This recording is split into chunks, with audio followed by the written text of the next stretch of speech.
Welcome to another episode of Dreamy History, where we explore the quiet corners of the past to help you find peace in the present. Tonight, we'll take a slow and steady journey through the workday of a medieval peasant. From before the break of dawn until nightfall, we will walk alongside a villager from centuries ago, step by patient step. Before we begin, I invite you to prepare yourself for rest. Dim the lights or turn them off entirely. Make sure you're wrapped in a blanket that makes you feel secure and warm. If your thoughts wander, let them drift like leaves on a slow-moving stream. There's no need to stay alert. Just let the rhythm of the words become your companion into sleep. Tonight, you will not be asked to remember or think too deeply. Instead, we will simply observe a world that is no longer ours, and yet somehow not so unfamiliar. Let us now step into the year 1324 in a small, mist-covered English village, a place nestled between pastures, cobbled lanes, and the ever-present church bell.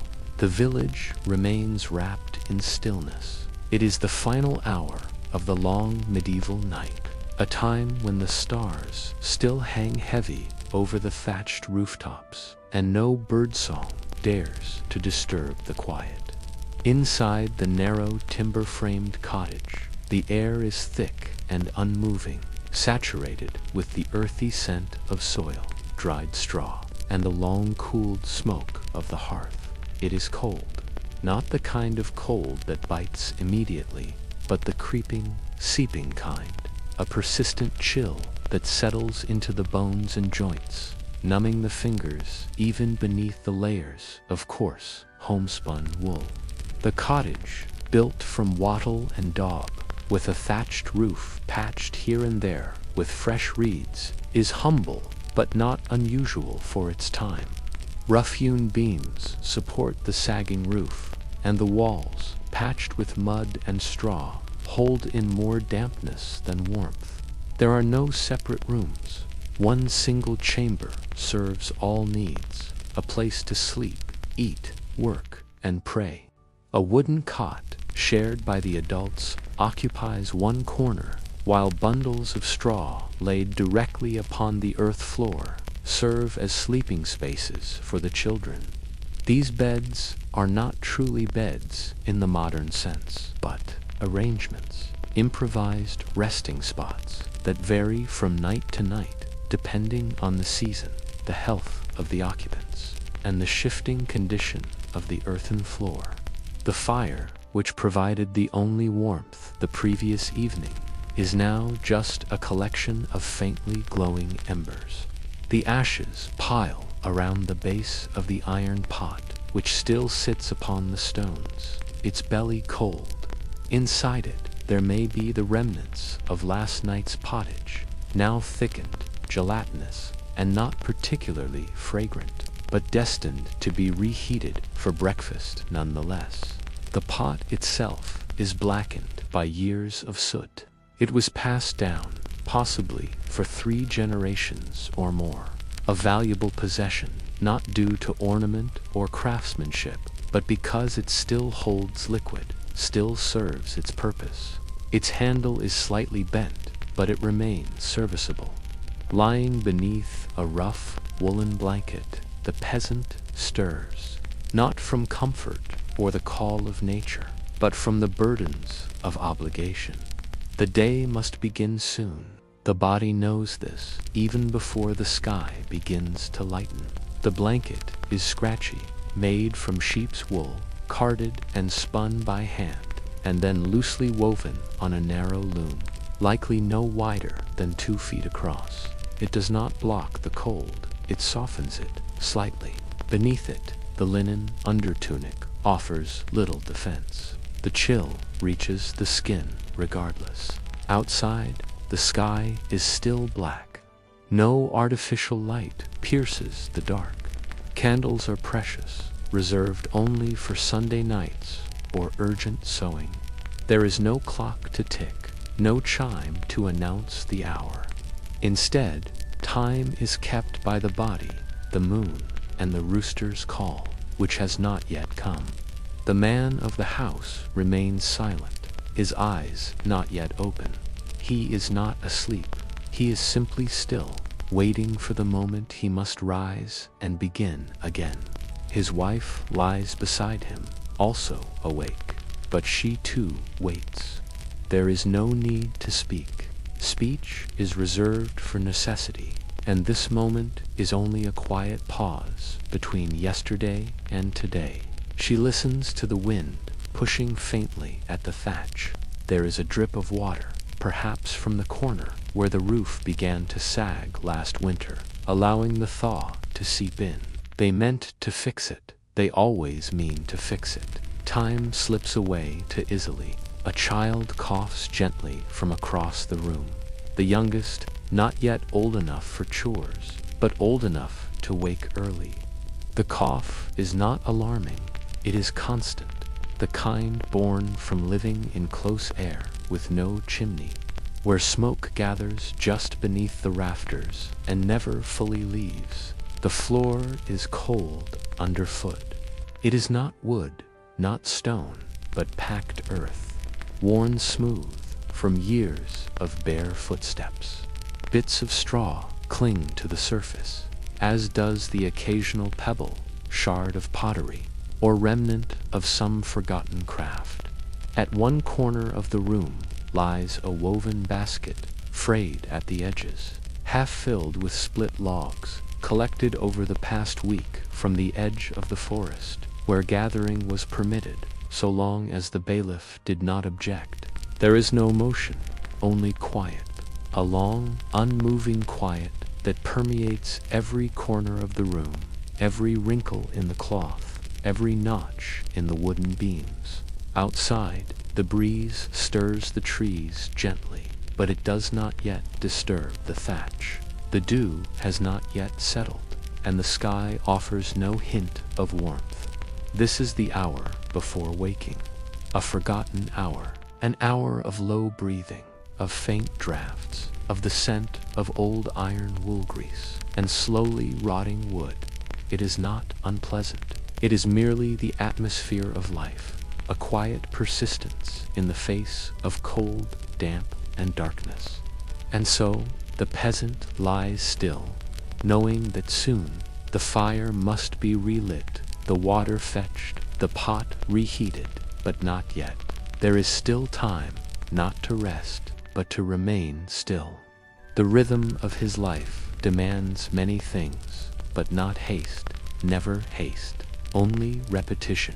He listens now for the first sign that the world is beginning again, the low crow of the rooster, or the rustling of the trees. But for now, the world remains perfectly, gently asleep. The first movement in the still cottage is subtle, a slow shift beneath the heavy woolen blanket, a soft exhale of breath into the morning air. The woman, wife to the laborer, begins to sit up, her back creaking gently from the hard-packed floor beneath the straw mat. The mat is uneven, woven tightly months ago, but now sagging with the passage of many nights. Her joints ache, as they do every morning, the stiffness settling into her shoulders from years of rising before the sun. There is no sound but the creak of her joints and the faint rustle of her linen shift as she pulls a shawl over her shoulders. The fabric is rough, made not of luxury but of practicality. The flax used to weave, it was grown in the same soil as the barley outside, redded in the nearby stream, and then beaten and spun by her own hands. Its coarseness is familiar. She wears it year-round. In summer, it grows hot. In winter, it barely retains warmth. But it covers the body, and that is its duty. The hearth stands at the center of the room, slightly sunken into the earth, encircled by flat stones that are dark with soot. A single blackened pot rests beside it, its iron handle bent and rusted with age. It has served many meals, boiled many roots, and held the thin barley pottage that has fed the family every day for as long as she can recall. The hearth is not decorative. It is the center of life, of heat, of food, of comfort. She kneels carefully, wincing slightly as her knees press into the hard earth. Her hands reach for the small basket where the fire-starting materials are kept. Dry twigs, old straw, a bit of cloth torn from a worn-out tunic, and a precious piece of charred linen known as charcloth, made by heating scraps of cloth in a covered pot over the fire until carbonized. It catches a spark quickly, though it must be kept dry. On some damp mornings, it refuses to cooperate.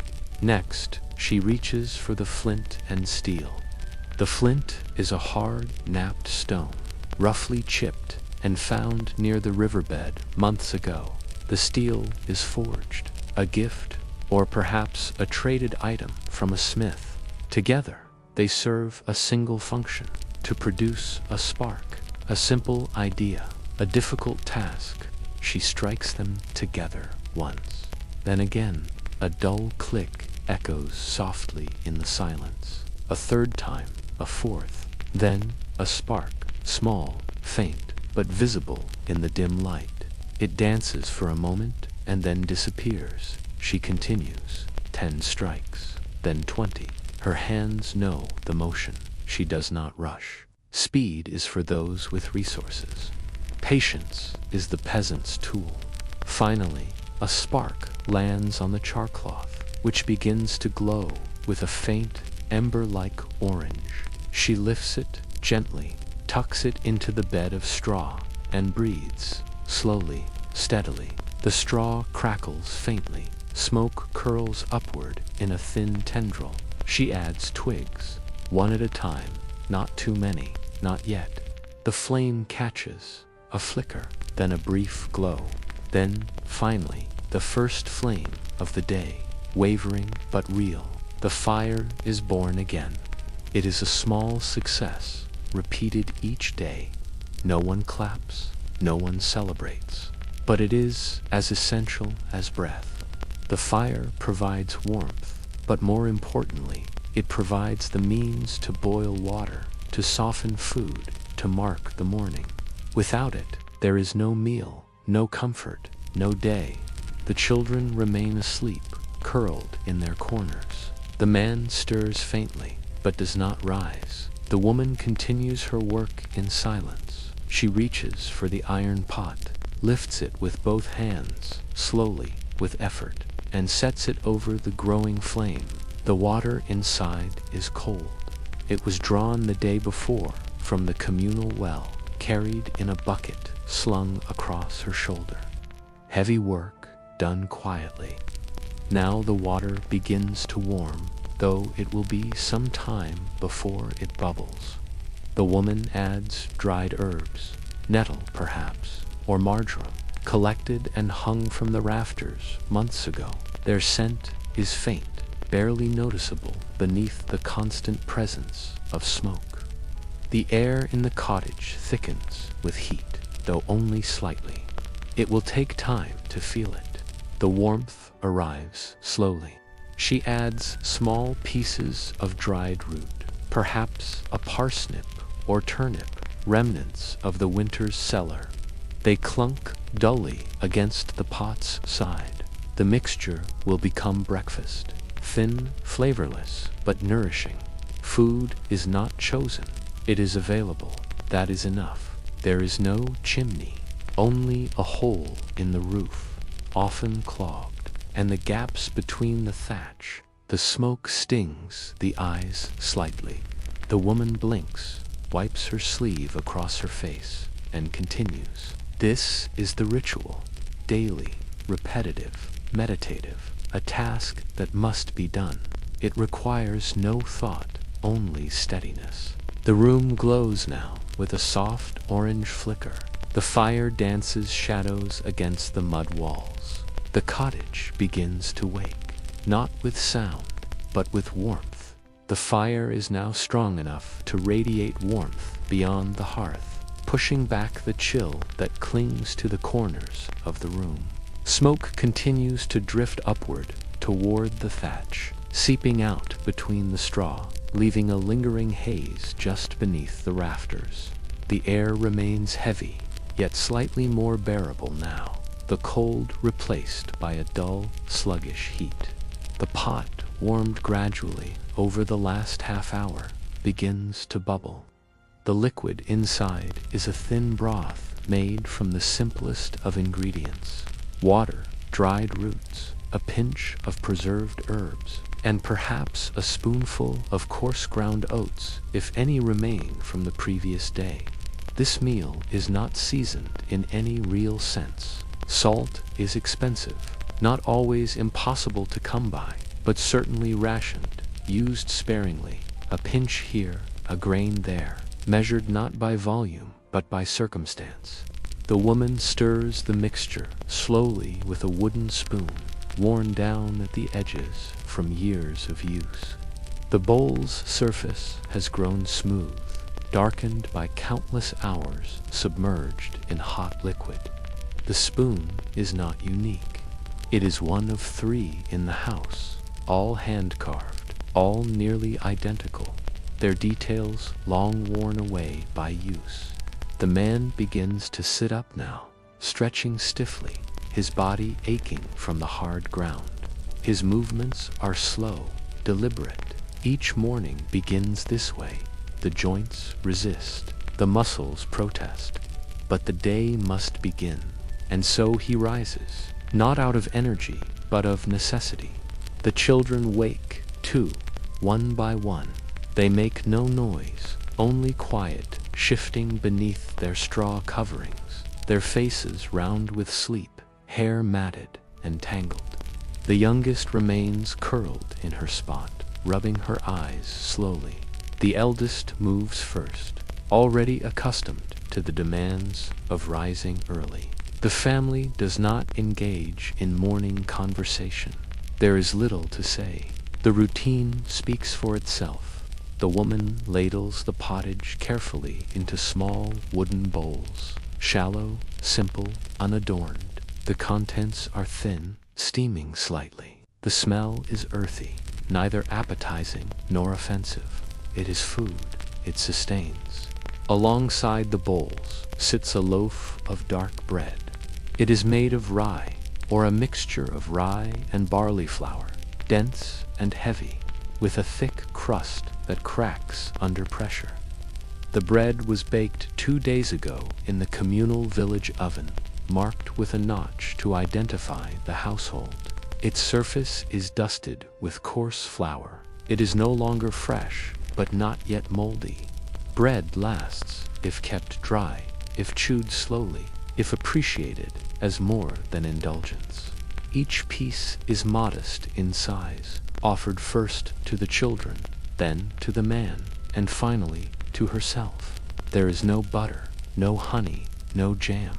These are things seen only once or twice a year, perhaps during feast days, pale, hard, slightly sour, likely goat's milk. Today, there is a piece, wrapped in cloth overnight and retrieved now with quiet care. It is cut into 4 parts, each thin and exact. The children receive the larger pieces. A mug of ale is passed to each thin ale, often called small beer, brewed in the home, made weak to quench thirst without intoxication. The water cannot be trusted. Ale is the safer drink, boiled during brewing, left to ferment just enough to preserve. It is not flavorful. It is not strong. It is what they have. The family eats without ceremony. Chewing is slow. The crust of bread requires effort. The pottage cools quickly in the bowls. No one gulps. They do not rush. The meal is quiet, filled with the sound of spoon scraping wood, of bread crust cracking, of slow, patient swallowing. The man glances at the door, noting the color of the light filtering through its cracks. Still early. The workday looms, but not yet. The woman watches the children, noting who eats quickly and who lingers. Food cannot be wasted. Every mouthful matters. The table is a simple plank of wood, balanced across two stumps, uneven, worn, but it holds the bowls. It serves its purpose. The fire pops once in the hearth. A single log shifts slightly. Outside, the first sounds of animals stir, the bleating of a goat, the low rustle of hens moving across the coop. The village is waking. The man drinks the last of his ale. The children finish their bread. The woman rises, already gathering the empty bowls. No one is full. No one expects to be.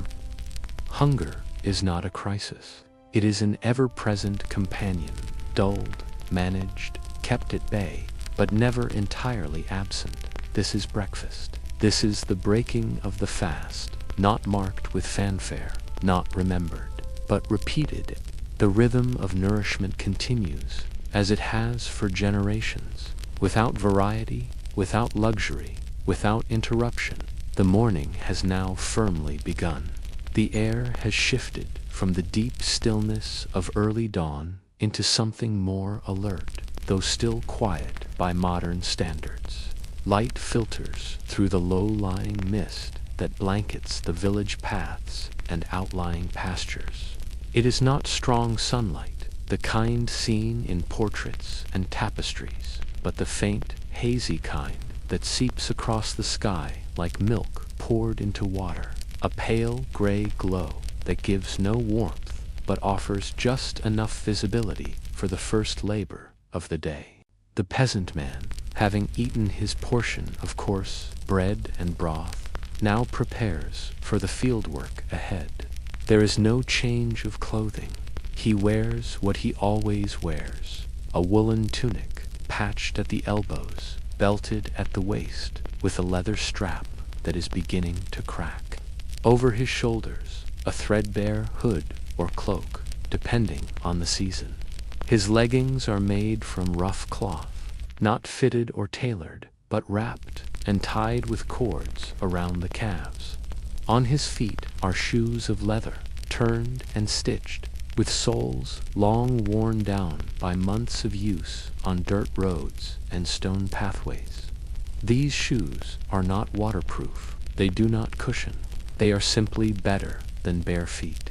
He lifts his tools with practiced effort, a wooden rake, long-handled and smooth from use, a sickle, its edge recently sharpened with a stone, though still pitted and slightly warped, a wicker basket, light but wide, slung over his shoulder to carry cuttings or forage. These items are not new. Nothing in the peasant's possession is new. They are tools of inheritance, sometimes shared between households, often passed from father to son, sometimes borrowed from a neighbor with the expectation of quiet return. He does not walk alone. Other figures now stir along the narrow track that leads from the clustered village homes toward the open common fields. These fields are divided not by walls or fences, but by memory, by invisible boundaries known to all and disputed by none, or at least not loudly. The open field system, widespread in England during this time, divided land into strips. Each family held several strips scattered across different areas to reduce risk of crop failure. The logic was sound. The walking required was great. As the peasant walks, his gait is deliberate, not rushed. The path beneath his feet is firm but uneven, a combination of compacted earth and stones, worn down by generations of use. In wetter seasons, it is muddy and slick. In summer, dry and rutted. Today, it is only damp, with last night's dew lingering on grass and bramble. The fog clings to the edges of the trees, blurring the hedgerows into soft outlines. His breath is visible, rising in short, even clouds with every exhale. He passes the village pond, not for beauty, but for necessity. The ducks stir faintly. A cow tied nearby shifts its weight and lowers its head to the ground. Life is beginning in slow, steady pulses. Behind him, a younger boy, perhaps 12, follows with another rake, his arms swinging lazily. Boys of that age are expected to assist, not always willingly, but always expected. The field arrives, not with fanfare, but as a simple end to the path. The wide expanse stretches out, bordered by more fog, more bramble. The rows are long, the land gently sloping. There are no markers, but the understanding shared between those who live there. This row is his. That one belongs to Widow M, the next to the miller, who rarely tends it himself. The first task is not to cut, but to inspect. He surveys the soil, checks the growth, runs a calloused hand along the barley heads. It is not a decision-making process. It is familiarity. Each plot is like a chapter of a familiar book. He knows the signs, how damp the stalks feel, how stubborn the weeds are. He begins to work. The sickle swings. The sound is soft, a whisper of metal through stalks. The rhythm is everything. Cut, pull, gather. Cut, pull, gather. His back begins to bend. His knees flex with each stroke. The motion is not comfortable. It is simply necessary. He does not speak. Others nearby may exchange a word, a nod, but conversation is sparse. The labor is constant. Words take energy. Energy is rationed. Children may wander by, chasing each other along the path's edge, gathering kindling or helping tend sheep on the common. Occasionally, one will stop and stare, but the workers do not pause. The field demands movement, and the sun, though hidden behind a veil of gray, still rises. By now, the mist is lifting slightly. A pale blue begins to creep into the corners of the sky. The peasant, though barely halfway through his first hour of labor, continues without complaint. There is nothing to be gained by speed, nor anything to be earned by slowness. The rhythm is the same for all. A raven calls in the distance. A breeze moves across the rows, carrying with it the scent of damp soil and crushed grass. The village recedes behind them, but never out of mind, if they are lucky, or at dusk, if the work persists. But for now, they are in the fields, as their fathers were, and as their children will be. This is not a remarkable hour. It will not be remembered, but it is one of thousands that shape a lifetime. The rhythm continues. The sun now hangs highest in the sky, though even at its peak, it does not shine brightly. The light is muted, filtered through a thin veil of cloud. The warmth it offers is fleeting, a soft touch on the shoulders before the wind takes it away again. The field, by this time, has been cut in slow, wide swaths. The peasant, along with a few others, takes this time not as a break in the modern sense, not a moment of rest for leisure, but simply a scheduled pause in the unbroken flow of labor. A brief hour between the swinging of the sickle and the return of the rake. The peasants sit low on the land, close to the ground they've worked since early morning. There are no benches, no coverings, no special meal spaces set aside for comfort. Instead, they take to the furrows, long, shallow ridges carved by plowing, just dry enough to sit upon. The ground is still cool. It dampens the cloth of their tunics and the soles of their feet, but they do not complain. They sit as they always have. Each one carries with them a cloth bundle, tightly wrapped to keep the contents dry, tied with a strip of linen or wool. The cloth is not ornamental. It is made from worn-out garments, repurposed to hold food. When unwrapped, the meal appears. Simple, meager, unvaried. The bread is always present.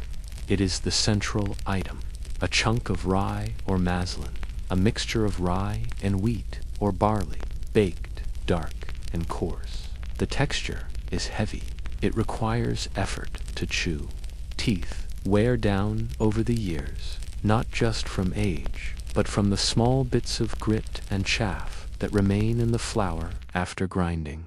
The village millstone, turned by water or horse, leaves traces of stone in the mix. It is inevitable. It is expected. The bread may be several days old. It does not spoil easily, but it does harden. To soften it, the peasant may dip it into a small flask of ale, or spoon a bit of broth over it, if any remains from the morning. There are no utensils, only hands and mouths. They eat slowly, chewing carefully, sometimes tearing off pieces and passing them to younger helpers nearby. The ale, called small beer, is brought in clay jugs or wooden flasks. It is brewed in the home, weak in alcohol, consumed by all, even children. It does not intoxicate. It is not for enjoyment.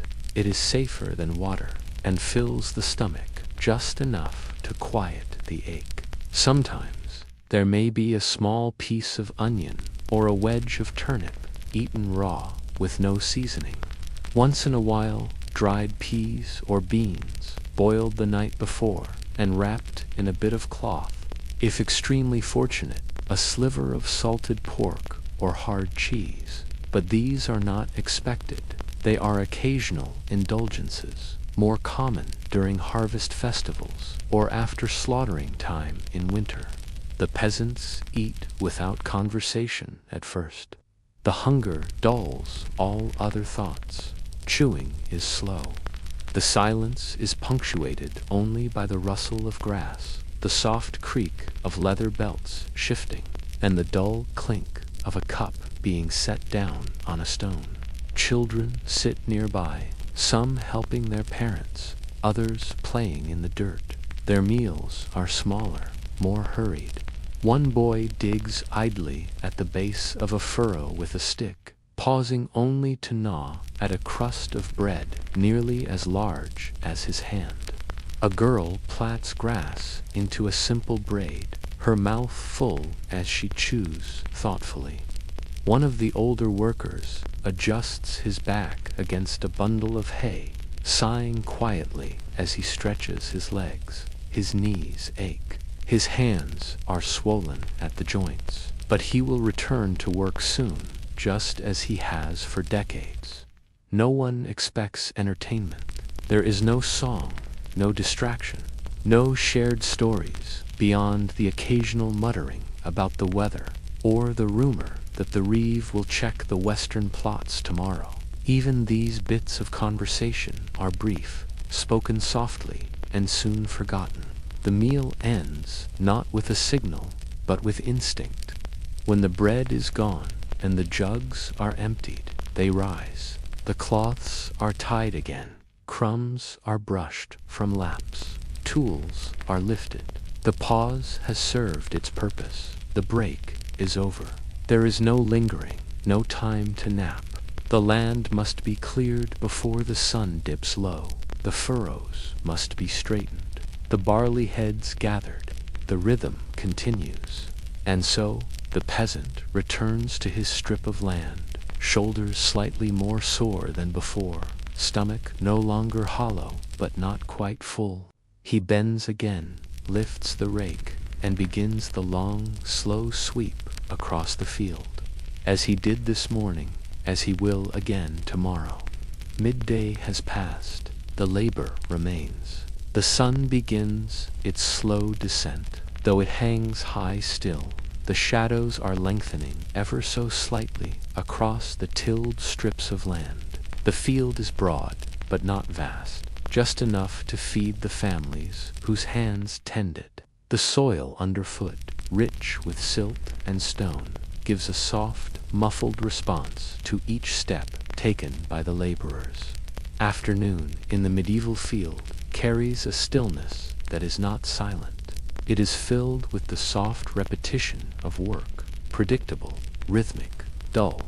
The peasant man returns to his place in the rows, the same rows he has walked thousands of times before. There is no variation in the pattern, no need for instruction or direction. He knows where he left off, his mind memorizing not just tasks, but placement, pace, and the shape of the land beneath his feet. He bends again, not with energy, but with endurance. The tool in his hand, whether a rake, a hoe, or a sickle, is as familiar to him as the feel of his own hands. The wood has absorbed the sweat of countless hours. It is darkened by use, slightly splintered at the base. The metal, once sharp and shining, is dulled, pitted, and rehoned by river stones. It is not elegant, it is sufficient. The task is dictated not by preference, but by rotation. One day, the task might be weeding, another, spreading manure. Today, it is clearing stones. Again, stones, always stones. No matter how many are pulled from the earth, more appear the next season, pushed up by frost or erosion. The work is repetitive, tedious. Lift, carry, drop. Each stone collected and placed on a growing pile at the edge of the field. Others around him do the same. They work alone, but always together. A dozen figures, scattered but aligned, like ants, each bent forward, each moving at the same deliberate, uneventful pace. There is no competition, no reward for speed, only the expectation that the task will be done. Sweat forms slowly at the back of the neck. The wool tunic sticks to the skin. The fabric does not breathe, but there are no alternatives. Linen is lighter, but scarce. Nakedness is unacceptable. The sun, though often obscured by clouds, still presses down with a gentle insistence. It is not hot, but it is present, and the body feels it. The wind moves occasionally across the field. A low sigh through the barley, a whisper between bodies. It carries the scent of turned earth, crushed vegetation, and the faint musk of sweat. It is not unpleasant. It is simply what the air holds. Children may pass with jugs of water. The water is tepid, drawn from the village, well early that morning.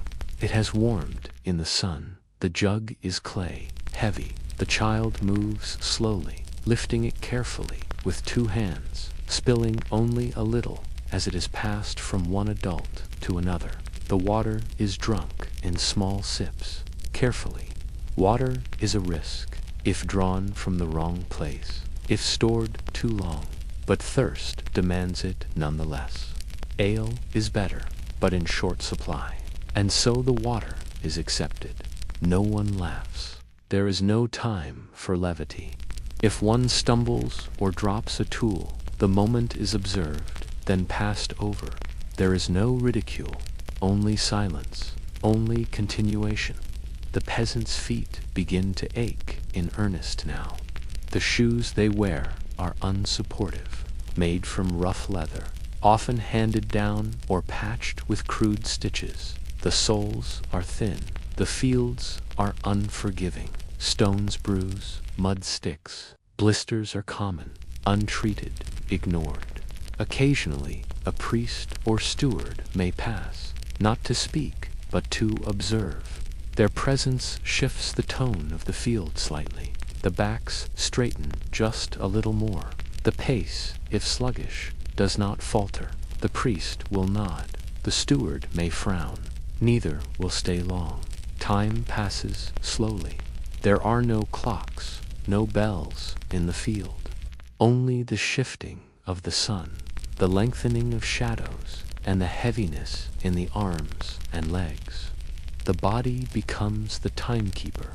When the ache in the spine reaches a certain depth, one knows it is past the halfway point of the day. Birds wheel above. A crow calls once, than twice. The field does not respond.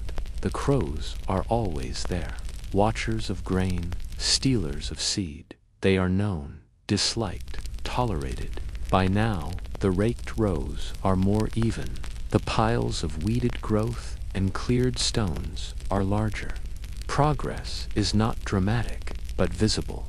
Still, the work continues. There is always another row, always another patch of earth to tend, clear, rake, or inspect.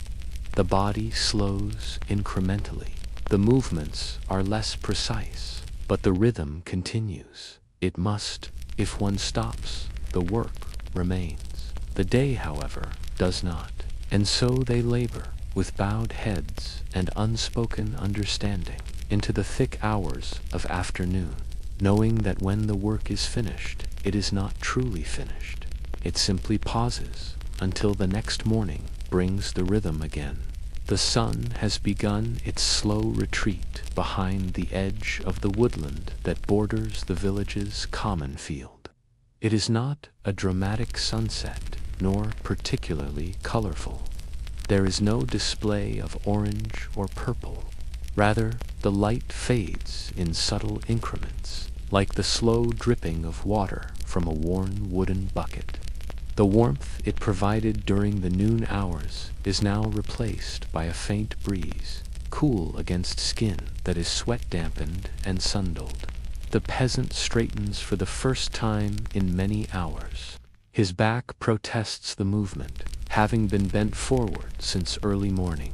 A hand reaches up instinctively to wipe the brow, not in exasperation or finality, but as part of the rhythm, a gesture performed at the end of every day in exactly the same way. His fingers, calloused and blackened beneath the nails, leave a faint trail of dust and grime across the forehead. The tools are gathered slowly. The hoe, dirt-encrusted and dulled at the edge, is lifted and slung over the shoulder. It knocks gently against the wicker basket, now mostly empty, save for a few rejected cuttings.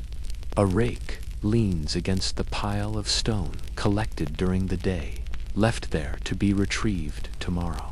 The work does not end. It simply pauses. Others begin to leave the field, each following their own well-worn path back to the village. There are no formal paths, only trampled grass, pressed by generations of feet. The roots change slightly with the seasons, depending on the growth of weeds, the wetness of soil, the position of a fallen branch, but the destination never changes. The walk home is neither fast nor slow. It is measured. Each step is deliberate. The legs are sore, the knees tight. The feet, enclosed in stiff leather shoes, ache with a quiet persistence that will not subside until the body lies down again on straw. The mind, however, does not complain. It accepts.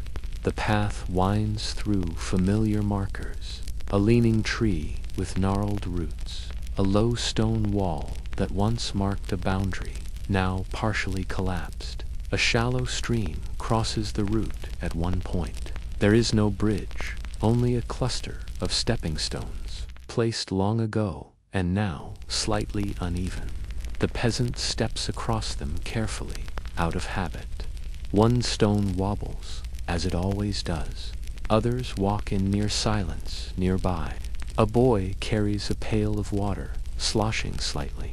An older woman leads a goat with a fraying rope. A pair of young girls collect herbs along the edge of the path, their small sacks filled with nettles and wild garlic. As the village nears, the scent of smoke begins to drift into the air. It is not acrid, not overwhelming, just the soft presence of cooking fires being stoked, of hearths returning to life, the scent of damp wood and old ash. The smoke rises lazily from thatched rooftops, gray tendrils curling upward and disappearing into the dimming sky. The first homes appear, small, low structures with walls of mud and timber. their exteriors modeled from weather and years of patching. Thatched roofs dip slightly in the middle from age, repaired with new straw when time and materials allow. Doors hang askew on leather hinges. Windows are narrow slits covered with oiled cloth or thin wood. The peasant reaches his own cottage. It is indistinguishable from the others in any way that would matter to an outsider. Yet to him it is familiar, known in every plank and corner. A place not of comfort in the modern sense, but of belonging. It is where he returns. That is enough. He places the hoe beside the door, not leaned too upright lest it fall. The basket is set down near the side wall, where other tools rest in a pile, some broken, some in need of sharpening. The door creaks softly as it opens. Inside, it is dark. The fire, now low, offers a faint glow. His wife turns slightly from the hearth, nodding once in acknowledgement. She does not ask about the day. She already knows it, not in detail, but in rhythm.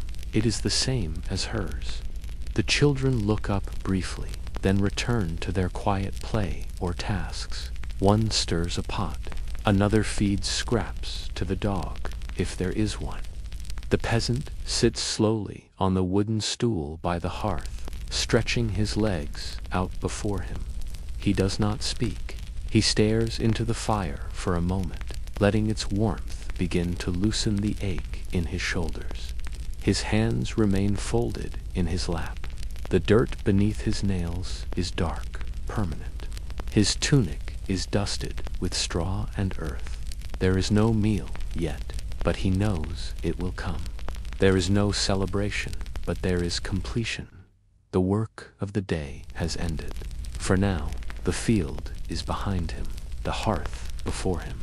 Outside, the sky continues to dim. The light retreats inch by inch. The path he walked will soon disappear into darkness, only to be found again in the gray light of morning.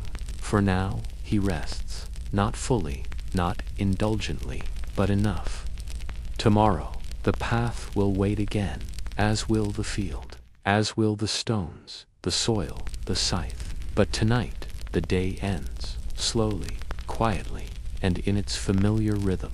Evening has now arrived in full, not with sudden darkness, but with a slow graying of the world outside the cottage walls. The remaining light seeps away like spilled grain, disappearing into dry earth. Inside the peasant's home, the atmosphere is dim but not unfamiliar. The hearth provides the only source of illumination, its flickering glow casting long, uneven shadows against the wattle and daub walls. The corners of the room remain dark. The low ceiling, hung with drying herbs and onions strung on cord, is cloaked in smoke-stained haze. The fire crackles quietly. It is not roaring. It is sustained, enough to heat, but not enough to waste wood. Firewood is precious. Every branch burned is one that had to be gathered, dried, and stored, often under threat of fine, if taken from the Lord's land without permission. The pile beside the hearth is low. A single log is placed on the embers with care. The flames respond slowly, licking the wood and resuming their rhythm. A large pot iron, round-bottomed, blackened from years of soot, hangs from a hook above the fire. Inside, it simmers a pottage, the evening meal. It is neither thick nor thin. It is the standard consistency achieved by long boiling and frequent stirring. The contents are humble and largely unvaried. There are root vegetables, turnips, perhaps carrots, occasionally parsnips, a few leaves of cabbage. Grains, if available, usually barley or oats, have been added to bulk the mixture. There is no meat tonight. Meat is rare. It is not absent from their diet entirely, but its presence is seasonal. often tied to religious festivals or the annual slaughter in late autumn. Occasionally, a scrap of salted pork or dried fish is added, but tonight the pottage contains no flesh. It does not need it. The meal's purpose is not pleasure, it is sustenance. The taste is secondary. The nourishment is the goal. A wooden spoon is drawn slowly through the pot. The woman stirs without speaking. The rhythm of her motion matches the crackle of the fire, steady, repetitive. Her eyes follow the swirling contents. She watches not for readiness, but for evenness, ensuring nothing sticks to the bottom and burns. A scorched pot is a burden, difficult to clean with only ash and sand, and the smell lingers for days. The bowls are prepared, simple wooden vessels, their interiors worn smooth by years of use. Each has its own irregularity, one cracked slightly along the rim, one with a stain that never quite fades. There are no extras. Each member of the family knows their bowl. The spoons, too, are personal, not by decoration, but by familiarity. She ladles the pottage into the bowls, slowly, ensuring as equal a distribution as possible. The children are served first, then the husband, then herself. This is not out of strict hierarchy, but habit. It is understood. There is no debate. The bowls are carried to the table, a single board resting atop two uneven trestles. It is not centered in the room. It is placed close enough to the fire to share its warmth, but not so close that sparks can reach it. The stools are rough. One is missing a leg and has been propped with a stone. The family eats in silence. The only sounds are the scrape of spoons against wood, the slow intake of breath, the occasional cough. Conversation is not banned. It is simply unnecessary. There is little news to share. The field was as it always is. The animals behaved as they usually do. The day passed as all others. The children eat quickly. The parents eat more slowly, not from choice, but from fatigue. The food is warm, which is comforting. The flavor is bland, which is expected. The consistency is thick enough to require chewing, but soft enough for children with missing teeth. Sometimes there is bread with the pottage. Tonight there is only a piece, small, coarse, dark. It is passed around and torn carefully, ensuring each receives a portion. The crust is dry, the interior chewy. No butter, no spread, just bread. A small jug of ale is placed at the table. The ale is weak, brewed days ago, nearly flat. It is consumed, not with enthusiasm, but with necessity. It aids digestion. It fills space. Water is not offered. Water is suspect. Once the bowls are emptied, they are not washed in the modern sense. They are wiped clean with cloth or scraped with a bit of straw, then left near the hearth to dry. The pot will be cleaned tomorrow morning. For now, it remains warm, the remaining contents settling at the bottom. The fire is stirred once more. Ash is pushed aside. Embers are rearranged. The woman adds another small log. It will need to last until bedtime. There is no dessert, no sweet, no after-dinner luxury. The meal ends as it began, in silence. The children are sent to their corners. The man remains seated, stretching his legs beneath the table. The woman busies herself with the cloths, folding and storing what little remains. It is not a remarkable meal. It is not different from yesterday's, and it will not be different tomorrow. But it marks the closing of the day's labor. It signals the approach of rest. Outside, the sky darkens further. Inside, the fire's glow remains. The bowls are empty. The bodies are tired. The rhythm is unchanged. Evening continues in the same way it always does. without hurry, without change, and without end. The last light of the day disappears entirely now, leaving only the faintest traces of moonlight slipping through the slits in the shutters.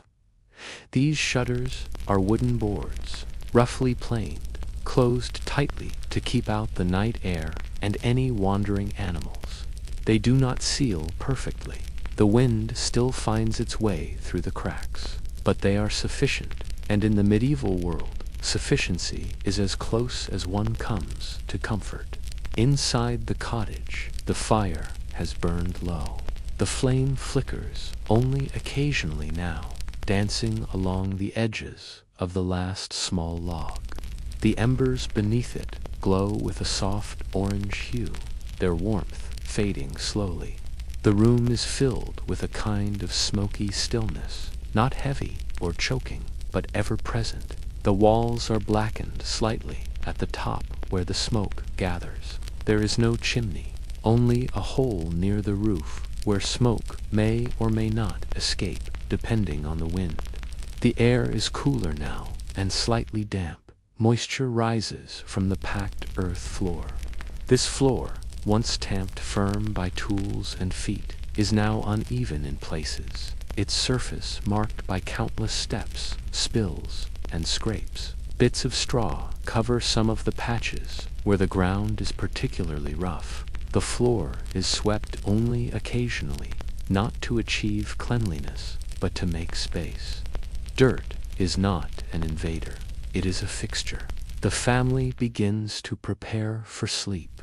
There are no rituals, no bedtime stories, no prayers spoken aloud, though perhaps one is whispered inwardly. The children curl up first in the corners, one on a mat of straw and old cloth, another on a blanket draped across a low bench. The youngest lies near the hearth for warmth. Their breaths are soft, slow, steady. There are no separate rooms, no bedrooms, no privacy. The entire family sleeps in a single space. This is not unusual. It is the norm for peasant households. The notion of personal space is foreign. Proximity is a fact of life, for heat, for safety, for economy of space. The adults prepare their own bedding, a low pallet stuffed with straw, topped with a woolen blanket. The blanket is rough. It scratches against the skin, but it is warm. It carries the scent of lanolin and smoke. The man removes his belt, not his clothing. The tunic stays on, so do the leggings. Clothes double as bedding. There are no nightshirts. The woman extinguishes what little light remains. The tallow candle, if lit at all, is pinched out. It is too costly to burn unnecessarily. Even when burned, it emits a thick smoke and a smell faintly like meat and fat. Its flickering flame offers little more illumination than the fire itself. The sounds outside the cottage now take over. The gentle rustling of leaves, the occasional bark of a distant dog, a hoot from an owl. All familiar, all accepted. They do not alarm. They are part of the landscape of sleep. Inside, the silence grows deeper. The creak of the timber rafters as the night air cools them, the faint sigh of a sleeping child, the shifting of straw beneath a restless leg. All sounds that belong to the stillness, not disruptions of it. Sleep arrives slowly, not like a wave, but like a fog, creeping in and settling softly. The body, worn from the day's repetition, does not resist. The aches in the back, the tightness in the calves, the scratches on the hands, all are ignored, numbed by exhaustion. Dreams, if they come, are shaped by the day. Rows of barley, smoke rising from chimneys, the weight of a rake, the sound of water in a wooden bucket. They are not vivid, they are fragments. There are no locks on the door, only a heavy beam laid across the entrance. not for fear of thieves, but to keep out the wind. There is little to steal, nothing of value, at least by any noble's standard. But for the family, each pot, each bowl, each piece of cloth has worth. Occasionally, the woman will wake in the night to check the fire, nudging an ember back to life, or repositioning a log. A cold hearth in the morning makes for a difficult start, but for now, she sleeps too, curled beneath the same blanket as her husband, their backs facing each other in quiet harmony. There are no pillows, only folded cloth or a bundle of straw. The head rests where it may. Comfort is a matter of endurance, not indulgence. And so the cottage rests, not in luxury, not in silence, but in repetition. This night is like the one before, and the one before that. Each evening ends the same way, with darkness, with shared space, with the slow rhythm of breath. Outside, the moon rises higher. The path to the field lies empty, waiting for morning. The tools are quiet. The livestock does. The world is still. And in the heart of the village, behind a thatched roof and wooden shutters, a family of peasants sleeps, not peacefully, but completely. The year is 1332, and the season is spring. Though the term spring in the medieval English countryside is more conceptual than climatic, the rains continue to fall, intermittently and without warmth. The ground remains saturated, soft, unwilling to absorb more water. Mud clings to everything: boots, hems, wheels, hooves. Yet, for those who labor close to the land, spring is a beginning, not a hopeful one, but a necessary one. The small cottage stands at the edge of the village, not on a hill, not near the manor, but along the muddy trail that leads to the stream and the marshland beyond. Its walls are made of wattle and daub hazel branches woven tightly together, coated with a paste of clay, straw, and animal dung. The color is earthen, mottled by weather. There is no paint, no decoration, only function. The thatch roof atop the cottage is failing. It does not fail suddenly, it fails slowly. In the corner closest to the door, reeds have thinned, exposing dark wooden rafters to the open air. The pitch of the roof is steep, designed to shed water. But the water finds its way in now, along seams, through gaps, beneath bundles that have slipped or rotted. Inside, the family has placed a wooden bowl beneath the leak. It fills each night. The damage is visible. The thatch, made primarily of water, red, and straw, has turned gray and brittle. In some areas, moss grows between the bundles, clinging tight and holding moisture that should run off. Birds have pecked at the ridge, loosening reeds for nests. In one place, a tuft of straw hangs downward, dislodged and dangling, swaying faintly in the wind. This is the cottage of widow Alfreda, a woman of roughly 50 years, though age is difficult to estimate when life is marked by hardship. Her husband died 2 winters ago. Her eldest son works fields owned by the reeve, leaving little time for home repair. The other children are too young or too weak. She has asked, softly and repeatedly, for help. It is understood, but not urgent.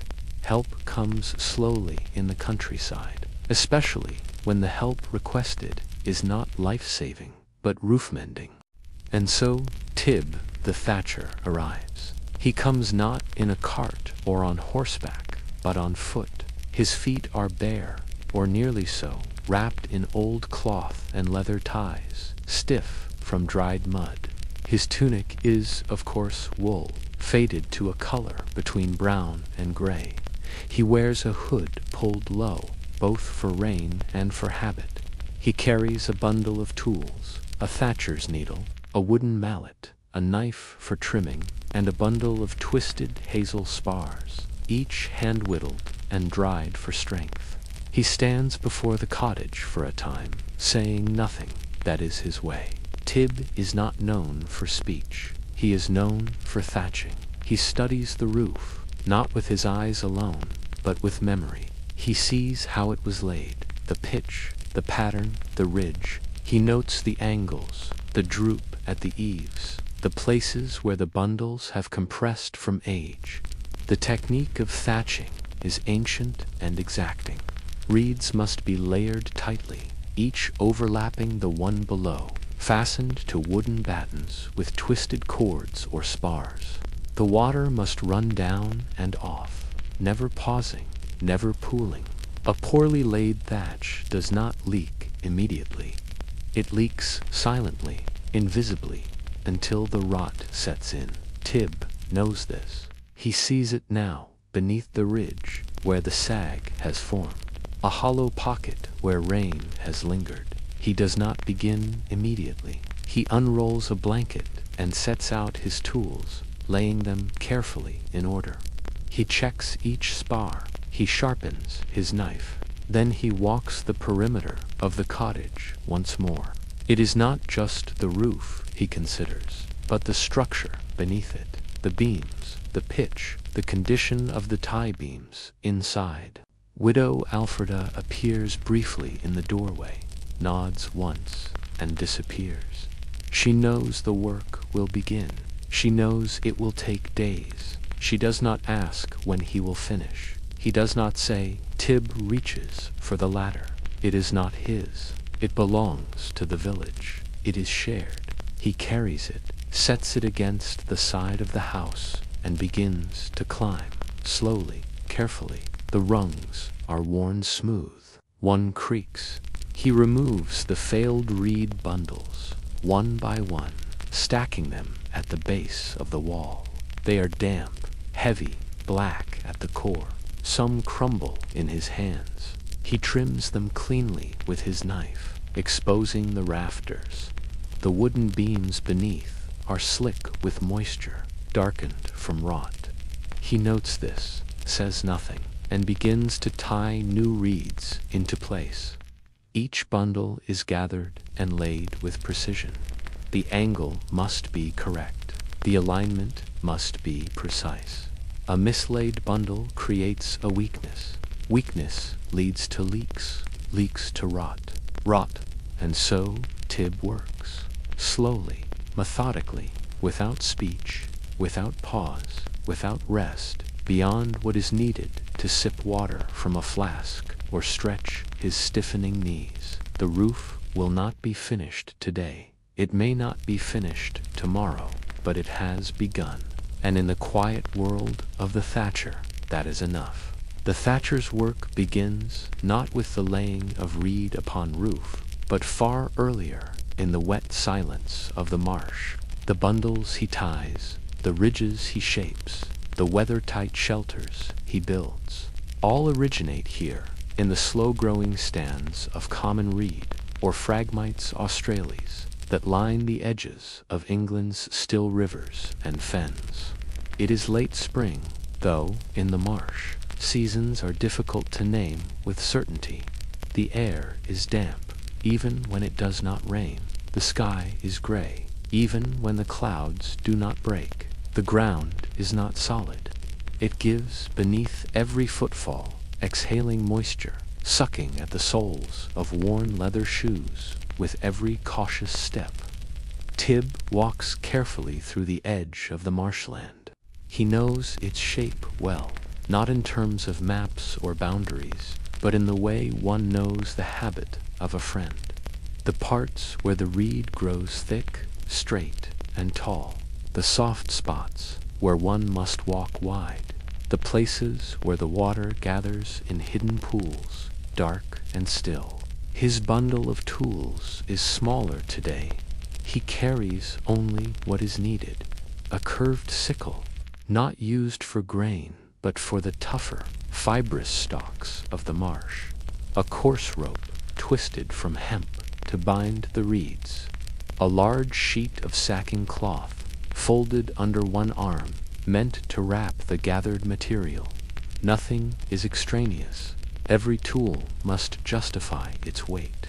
The reeds here have grown since the winter. They stand tall now, some over 6 feet, their stalks hollow, segmented, tapering gently toward a feathery plume. These are last year's growth. New shoots are beginning to rise below, green and sharp. But these older stems are golden brown, their fibers dried and strengthened by the long wait through frost and thaw. This is the right time to harvest. Not too early, or the stalks will split. Not too late, or the new growth will overtake them. Tib bends and begins his work. The sickle moves in short arcs. The motion is practiced.com. He cuts low, just above the root, where the stalk is strongest. Each handful of reeds is laid carefully on the ground. He does not rush. That is not his way. Nor is it the marsh's way. When enough have been cut, perhaps 24 in a bundle, he kneels and ties them with rope, binding them tightly near the base. The bundle is stood upright for a moment, checked for size and alignment, then gently placed onto the sackcloth. He repeats this again and again and again. The reeds give a soft whispering sound as they fall, not like the rustle of trees, a finer sound, more brittle, like the brush of dry straw against linen. The marsh birds call occasionally, lapwings snipe a distant heron. They pay him no mind. He is not a threat. He moves slowly. The land accepts him. The work continues for hours. He adjusts his position, often squatting, kneeling, shifting his weight from side to side to avoid sinking. His knees are damp, his hands red with chill. The reeds leave cuts if handled carelessly, but he knows how to hold them, at the joint where they do not bend, at the base where they carry strength. By midday, the sackcloth is heavy with bundles. He ties it tightly with a double knot, then lifts it across his shoulders. The weight is significant. The edges of the reeds press against his back. He does not flinch. He has carried worse. The walk home from the marsh is longer than the walk there, not in distance, but in burden. The path back is narrower, winding through the tree line and past shallow puddles that have never fully dried since winter. His shoes are soaked through, his ankles caked in mud. He does not stop, not because he is in a hurry, but because stopping means sinking, and sinking even slightly means effort wasted. Each step forward counts more than a moment of rest. The village lies ahead, beyond the low stone wall that marks the start of the outer pasture. The houses are visible now, small, pale shapes against the hillside, the roof lines uneven, the smoke rising in narrow plumes. Tib does not look up. He knows the shape of home. He turns toward his working space, a patch behind his own cottage, bare of grass, where reeds are stored, sorted, and dried. He places the bundle down gently. Reeds are tough, but not unbreakable. Splits and cracks weaken the bundle. He unties the sack, spreads it open, and begins to sort. Each bundle must be dried properly, laid in stacks, covered from rain, turned frequently. It is not enough to gather. One must prepare, and one must wait. Thatched roofs are not built in haste. They are grown, harvested, dried, bundled, and finally, tied. And so the marsh's gift is brought home, and the next roof awaits. There is no marketplace in the village, not in the way that towns might have, with rows of stalls, traders calling out prices, goods from distant regions displayed in colorful disorder. In this village, the exchange of goods is quieter, slower, and bound by familiarity. It happens near the well, or at the edge of the path where the blacksmith's lean-to stands. sometimes in the shade of the elder tree. The place changes. The rhythm does not. It is a cool afternoon when Tib arrives for the exchange. He has brought with him 3 bundles of dried reed, each tied neatly at the base, each standing straight and trimmed. These are not freshly cut reeds from the marsh. These have been dried, sorted, and stored for months. They are golden in color, light but strong, their hollow stalks now ringing softly against one another with every step. He carries them over his shoulder, walking with the same even pace as always. His tunic is patched along the side seam, and the hem is stained from long hours kneeling on damp soil. His boots, if they can still be called that, are tied together with strips of rawhide. They make no sound against the packed earth. In the village center, there is already another figure waiting Merrick, the oat farmer. He stands beside a small cart with a single wooden wheel. The cart leans slightly to the left, where the axle has warped over the winter. Inside the cart are several sacks, coarse linen, lumpy and stained. Each is filled with this year's harvest, dried and ground oats ready for trade. They do not greet one another with words. They have done this before. Tib lowers his bundles gently, careful not to scuff or split the stalks. Merrick opens one sack, shows its contents. The oats are clean, though not fine ground. Good for pottage, good for gruel. Not good enough for bread, but still good. Tib nods. Merrick nods. No words are spoken. The trade is understood. 3 bundles for half a sack. This is not negotiation. It is memory. The same trade was made last season and the season before. The sack is heavy. Tib lifts it slowly, letting the weight settle across his shoulders. The bundles of reed are placed in the cart. Merrick will use them in the coming weeks to mend a shed behind his house where his chickens sleep. He does not need a new roof. He needs dryness. Tib's reeds will suffice. There is no coin. There is no writing. No tally marks made in charcoal. There is only trust, not the sentimental kind, but the practical kind, born of repetition. Each knows where the other lives. Each knows what is fair. Barter is not casual. It requires precision. The value of a bundle of reed is not fixed. It depends on the season, the dryness, the scarcity. A damp year means fewer reeds. A stormy year means more roofs need mending. Every item holds a fluctuating value based not on want, but on use. The village functions like this, not with gold or silver, but with shared need. Tib trades not only with Merrick. He trades with the potter for a jug, with the seamstress for a tunic patch, with the cooper for a wooden pail. Each trade is made quietly, slowly, repeatedly. No one records them, but everyone remembers. After the exchange, Merrick pushes his cart slowly toward the south path. Tib watches for a moment, adjusts the sack across his shoulder, and begins the walk home. The weight is balanced. The pace remains the same. Along the way, he passes others. A woman carrying firewood, a boy chasing a chicken. No one stops him. He nods once or twice. That is all. Back at his cottage, he places the sack near the wall. It will be used carefully. The oats will be soaked, boiled, perhaps flavored with leek or nettle. Nothing wasted. Nothing saved too long.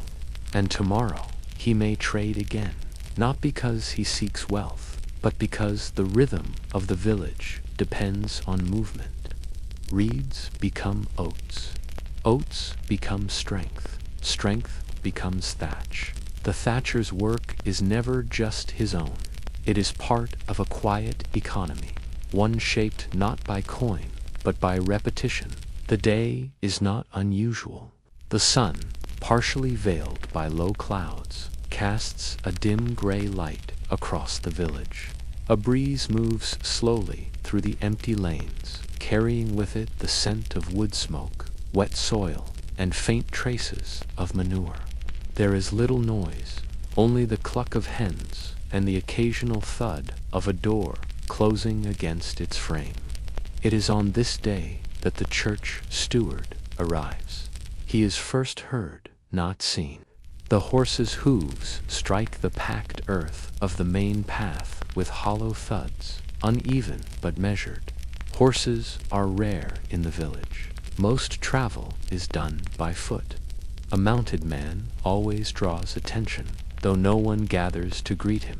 He rides alone, as stewards often do, carrying nothing more than a small pouch, a satchel of papers, and a wooden staff carved with the cross of the priory. The steward is not a priest. He is not ordained. He serves the church's worldly matters, its rents, its lands, its boundaries. He does not offer blessings or prayers. He offers observation. He tallies. He records. Tib hears the hoofbeats before the figure appears. He does not rush to meet the man. He remains beside the half-finished bundle of reed at the rear of the cottage, pausing in his tying only when the steward reins in his horse. The steward does not dismount. He rarely does. His robes, though not grand, are finer than any the village owns. Wool dyed in a deep, serious shade, charcoal, or perhaps indigo. A clasp holds his cloak in place. His boots are clean. His eyes are sharp. He surveys the roofline from his seat. He says nothing for a moment, then produces a scroll from his satchel, unties the leather strap, and unrolls it slowly.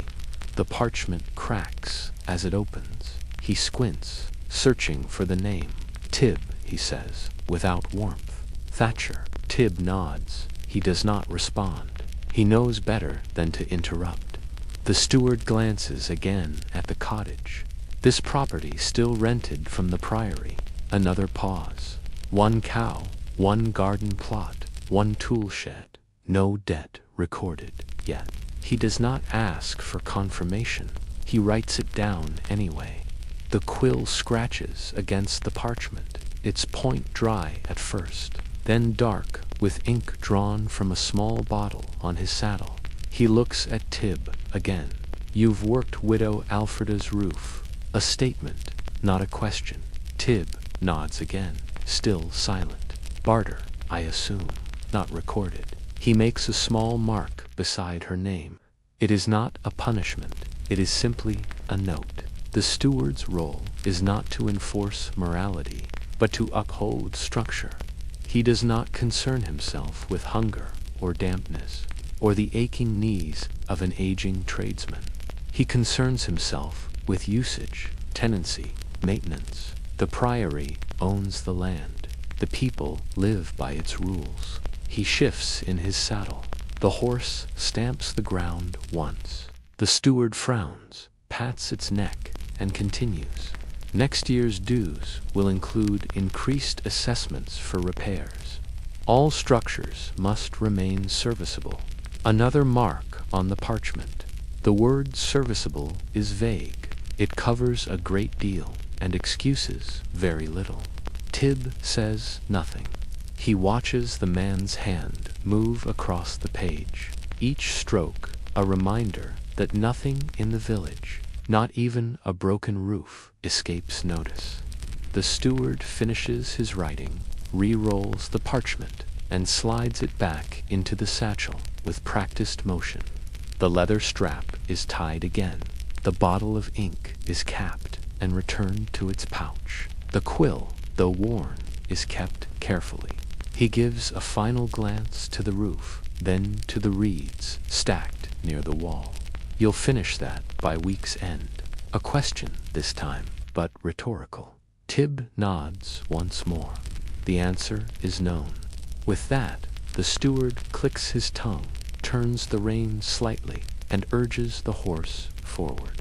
The animal lumbers into motion again.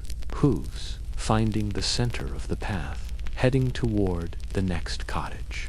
Another scroll will be opened. Another mark will be made. Tib returns to his bundle. The interruption is over. The rhythm resumes. The steward's visit is not feared nor welcomed. It is simply part of the cycle.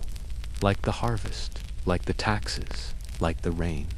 The man who thatches the roof must also be part of the record. Not for glory, not for notice, but because the system demands it. And in the record, Tib exists, not as a name, but as a line in a ledger. He ties the reed with twine, tight even, the same as always. The day is not unusual. The sun, partially veiled by low clouds, casts a dim gray light across the village. A breeze moves slowly through the empty lanes, carrying with it the scent of wood smoke, wet soil, and faint traces of manure. There is little noise, only the cluck of hens and the occasional thud of a door closing against its frame. It is on this day that the church steward arrives. He is first heard, not seen. The horses' hooves strike the packed earth of the main path with hollow thuds, uneven but measured. Horses are rare in the village. Most travel is done by foot. A mounted man always draws attention, though no one gathers to greet him. He rides alone, as stewards often do, carrying nothing more than a small pouch, a satchel of papers, and a wooden staff carved with the cross of the priory. The steward is not a priest. He is not ordained.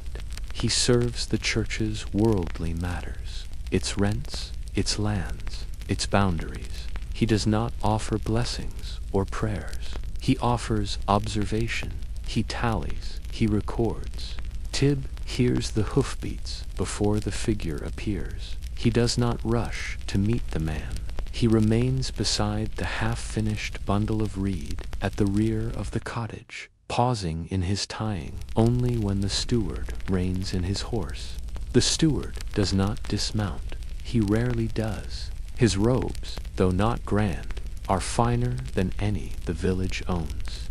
Wool dyed in a deep, serious shade, charcoal, or perhaps indigo. A clasp holds his cloak in place. His boots are clean. His eyes are sharp. He surveys the roofline from his seat. He says nothing for a moment, then produces a scroll from his satchel, unties the leather strap, and unrolls it slowly. The parchment cracks as it opens. He squints, searching for the name. Tib, he says, without warmth. Thatcher. Tib nods. He does not respond. He knows better than to interrupt. The steward glances again at the cottage.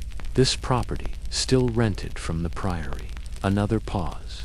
One cow, one garden plot, one tool shed. No debt recorded. Yet, he does not ask for confirmation. He writes it down anyway. The quill scratches against the parchment, its point dry at first, then dark, with ink drawn from a small bottle on his saddle.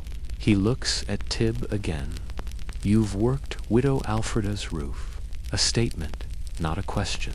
Tib nods again, still silent. Barter, I assume, not recorded. He makes a small mark beside her name. It is not a punishment. It is simply a note. The steward's role is not to enforce morality, but to uphold structure. He does not concern himself with hunger or dampness or the aching knees of an aging tradesman. He concerns himself with usage, tenancy, maintenance. The priory owns the land. The people live by its rules. He shifts in his saddle. The horse stamps the ground once. The steward frowns, pats its neck, and continues. Next year's dues will include increased assessments for repairs. All structures must remain serviceable. Another mark on the parchment. The word serviceable is vague. It covers a great deal and excuses very little. Tib says nothing. He watches the man's hand move across the page, each stroke a reminder that nothing in the village, not even a broken roof, escapes notice. The steward finishes his writing, re-rolls the parchment, and slides it back into the satchel with practiced motion. The leather strap is tied again. The bottle of ink is capped and returned to its pouch. The quill, though worn, is kept carefully. He gives a final glance to the roof, then to the reeds stacked near the wall. "You'll finish that by week's end." A question this time, but rhetorical. Tib nods once more. The answer is known.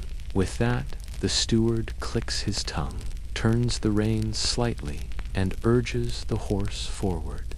The animal lumbers into motion again, hooves finding the center of the path, heading toward the next cottage. Another scroll will be opened. Another mark will be made. Tib returns to his bundle. The interruption is over.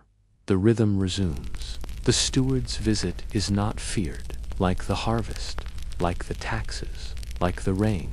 The man who thatches the roof must also be part of the record, not for glory, not for notice, but because the system demands it. And in the record, Tib exists, not as a name, but as a line in a ledger.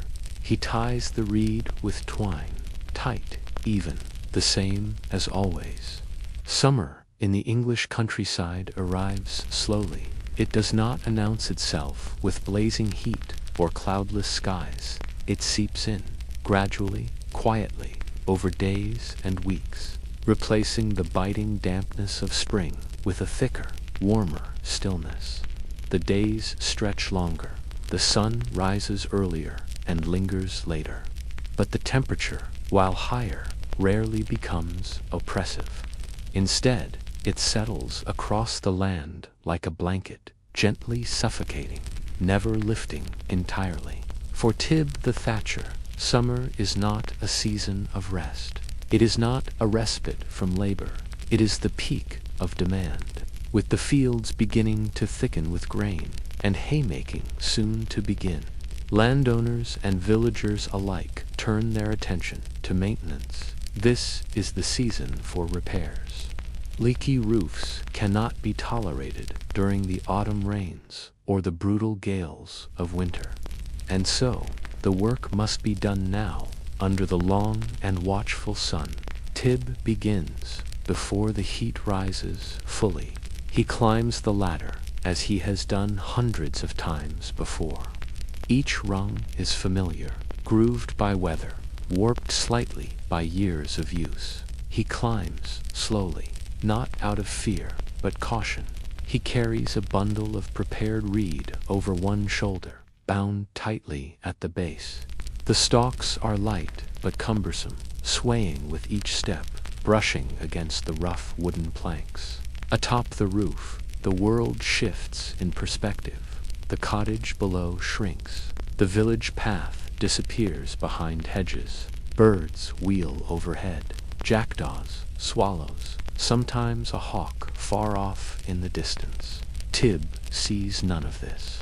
His gaze is fixed on the ridge, the eaves, the gaping seams in the old thatch beneath his feet. The sun beats down. It is not hot in the way southern countries might describe, but it is persistent. The warmth does not ease. It builds, hour by hour, accumulating beneath his tunic. Sweat collects at his neck, his temples, the small of his back. There is no shade on a rooftop, only the occasional breath of wind, and even that is not cooling. It only rearranges the heat, moving it from one side of his body to the other. The thatching process is slow. Tib begins by stripping the old, rotted material.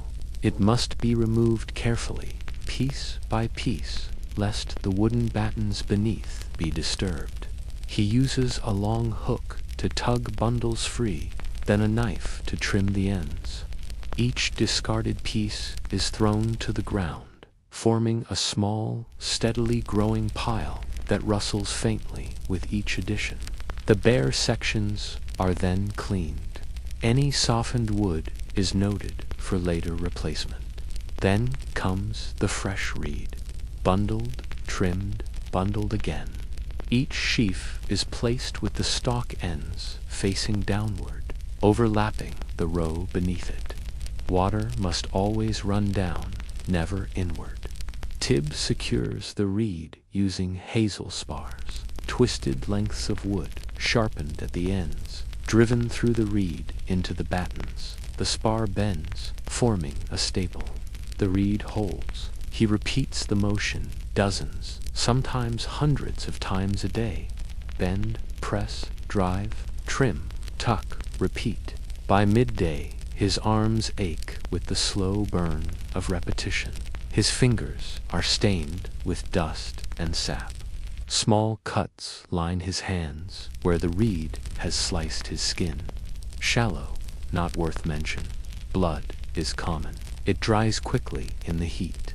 He drinks only when necessary, from a small leather flask tied to the top of the ladder. The water inside is warm, tasting faintly of the hide, but it keeps him upright. From the ground, villagers glance up occasionally as they pass. Some nod, some do not. Few speak. His presence is expected, his work understood. Below, the bundles lie in neat rows, organized by length and thickness. Tib knows without measuring which one is right for which part of the roof. The thicker reeds for the eaves, the finer for the ridge. Nothing is wasted. The shorter scraps are saved for patchwork, sometimes even burned for fuel if they rot too quickly. The sun shifts across the sky. Shadows stretch from the thatch across the ground. The rhythm does not change. Tib continues, placing, pressing, trimming. In the distance, a church bell rings, not for him, perhaps for none, but he notes it. Time passes. The roof begins to take shape again, the new thatch clean and golden, contrasting with the weather-darkened bundles yet to be removed. The line is sharp, satisfying, but there is much left to do. Tib pauses once, leaning back against the slope, wiping his brow with a sleeve stiff from dried sweat. He looks at the pattern, checks the angle, measures with his eye. Then he begins again. Summer will continue for weeks. The sun will rise and set many times before the ridge is complete. But that does not concern him. The thatch does not hurry, nor does he. Tib rarely stops working. Not because he is tireless, or particularly strong, or driven by ambition, but because the nature of thatching, like most rural trades in the 14th century, does not reward rest. Each moment of pause is a moment when the reed waits, unbound, drying unevenly in the sun, or when the spar lies unused beside the roof ridge, exposed to wind or misplacement.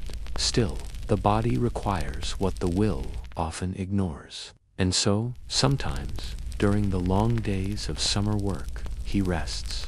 He chooses the same spot each time, a low-boughed tree just at the edge of the lane behind the widow's cottage.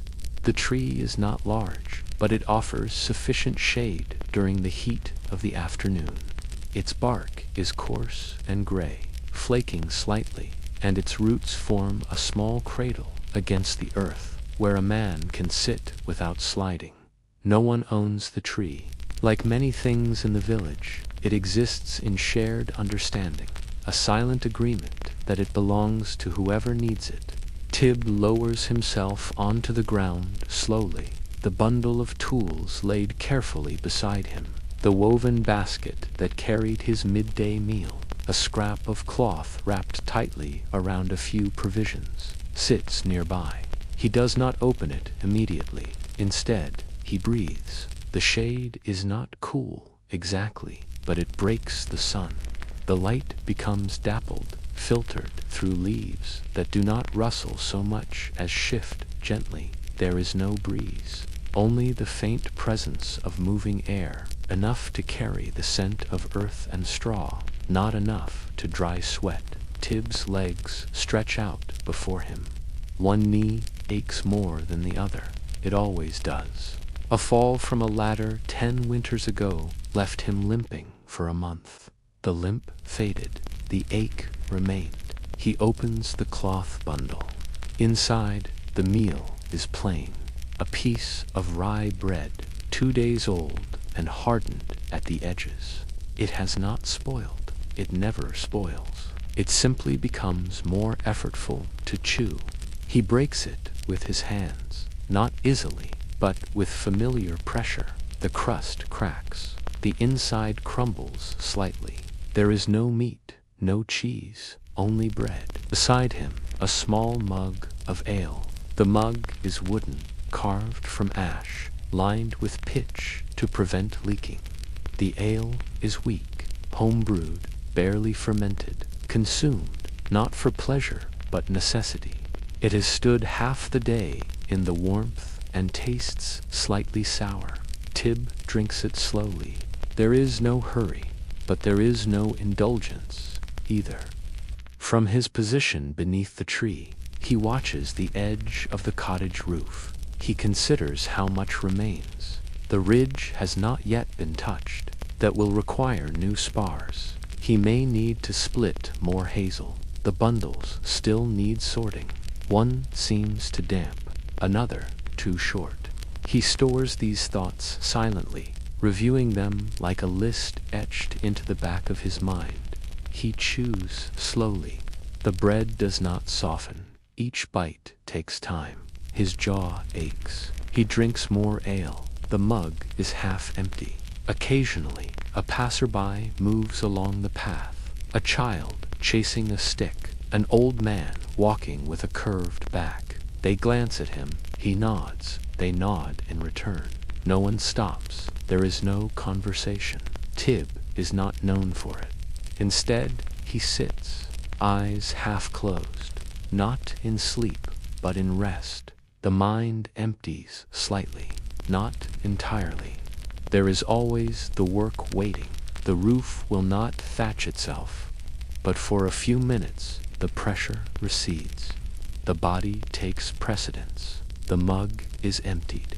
The bread reduced to crumbs. The cloth folded again and placed inside the basket. The moment is nearly over.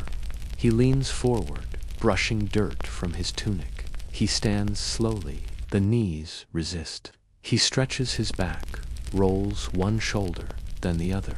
The spar knife is picked up. The basket slung over one arm.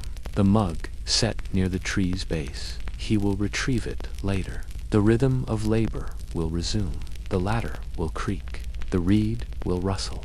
The sun will continue. But for this brief time, beneath a tree, with stale bread and sour ale, there was pause. Not comfort, not leisure, only pause. And in the life of a medieval thatcher, that is sometimes enough. Autumn in the village does not begin with a date or a feast or the changing of leaves. It begins with a feeling, a quiet shift in the air. The sun still rises, but it lingers closer to the horizon. The mornings arrive later, shrouded in mist. The wind carries a colder edge. The soil grows heavier beneath one's feet, damp from overnight. Do that now takes longer to lift. And with this change, there is a rising urgency in the work of men like Tib the Thatcher. The roofs of the village, patched in spring, overlooked in summer, now demand attention. Winter is coming, and with it, wind, rain, frost, and snow. The consequences of an unrepaired roof are no longer theoretical. A single leak in December means a damp bed, a ruined hearth, spoiled food. Repairs cannot wait. They must be done now, while the days still offer enough light and the reeds still bind with flexibility. Tib begins his day earlier now. The light is faint, but he must take advantage of every usable hour. He wears a heavier cloak, lined with coarse wool, and beneath it, a second tunic. The cold settles quickly on still hands. He must keep them moving. The bundles of reed, stored and dried through the spring and summer months, are inspected each morning. Some have gone soft from exposure. Others are brittle at the ends. He discards only the worst. Waste is not an option. Most can be trimmed, repurposed, laid under more durable layers. Nothing is thrown away without reason. Today, he loads the bundles onto a cart. The cart is old, built by a cooper 3 winters ago. One wheel leans slightly inward. The axle groans at every turn, but it moves. That is enough. He ties the bundles tightly with hemp rope and covers them with a sheet of oiled cloth to keep the moisture out. Even in autumn, a sudden drizzle can undo hours of preparation. The road to the next job is uneven. Fallen leaves cover stones and dips in the path. Tib walks beside the cart, not behind it, guiding the wheel away from deeper ruts. Each bundle represents hours of work. If they fall, they must be cleaned. If they soak, they are ruined. The cottage in question belongs to a cottager on the eastern edge of the village, a weaver by trade. His roof has sagged near the gable. The ridge is failing. The spars beneath are rotting. He cannot afford a full rethatching, but he has offered trade, a pair of new woolen hose and 2 sacks of charcoal. Tib has agreed. He knows the value of warmth in winter. Hose mean insulation. Charcoal means fire. As he arrives, the weaver's wife meets him at the door. She gestures, without words, toward the roof. They both know the urgency. Rain has already found its way through in the last storm. A corner of their bedding is wet, the ceiling dark with moisture. Tib begins without delay. The tools are laid out in their usual pattern: spar knife, twine, thatcher's needle. He climbs the ladder, slowly, as always. The light is thinner now, tinged with amber. The wind stirs the bare branches of nearby trees, shaking loose a few final leaves that spiral down toward the earth. He removes the damaged reed carefully, hand by hand. Damp straw clings together. Mold streaks the underside. The battens beneath are dark, but still intact. He will not need to replace them today. That is fortunate.